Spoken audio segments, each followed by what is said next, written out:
ஆமையும் இரண்டு வாத்துகளும். அது ஒரு அழகிய ஏரி.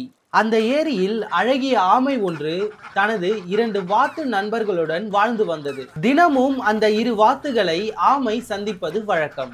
ஒரு நாள் இரண்டு வாத்துகளும் வருத்தத்துடன் காணப்பட்டன. இதை கண்ட ஆமை, ஏன் இருவரும் வருத்தத்துடன் உள்ளீர்கள் என்று கேட்டது. பல வருடங்களாக மழை பெய்யாத காரணத்தால் இந்த ஏரி வறண்டு வருகிறது. இன்னும் சில காலத்திற்கு பிறகு இங்கு முற்றிலும் நீர் வறண்டுவிடும்.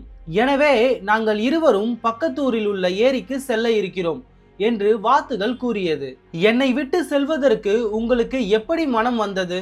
நீர் குறைந்தால் உங்களுக்கு உணவுதான் குறையும், எனக்கோ உயிரே போய்விடும்.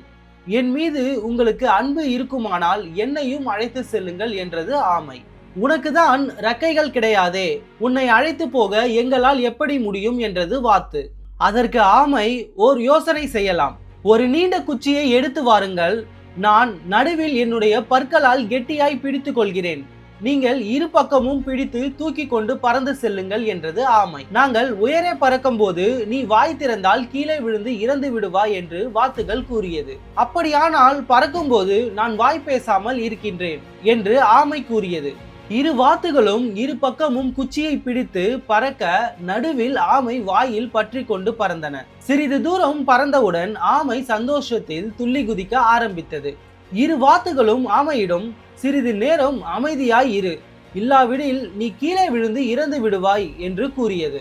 செல்லும் வழியில் வாத்துகள் ஆமையுடன் பறந்து செல்வதை பார்த்த மக்கள், வாத்துகள் எதையோ தூக்கி கொண்டு போகின்றன என கூச்சலிட்டனர். ஆமையின் கெட்ட நேரம் அந்த வார்த்தைகள் அதன் காதில் விழுந்தது.